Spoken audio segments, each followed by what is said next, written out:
Hi guys, makulimlim na araw, makulimlim na umaga sa ating lahat. Tingnan mo ang aming mga sinampay, ang dami. Ayan, mayroon pa dito sa kabila. At mayroon pa rin doon. Marami din yon.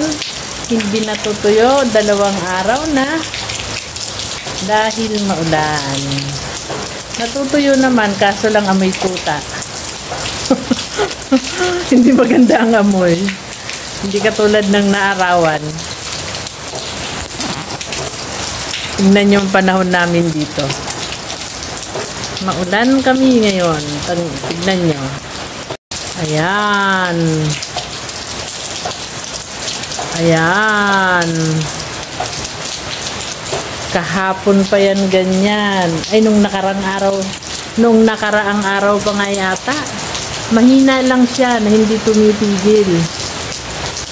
Oh, madilim lang. Ayan. Ayan. Lagi kaming basa dito. Ayan.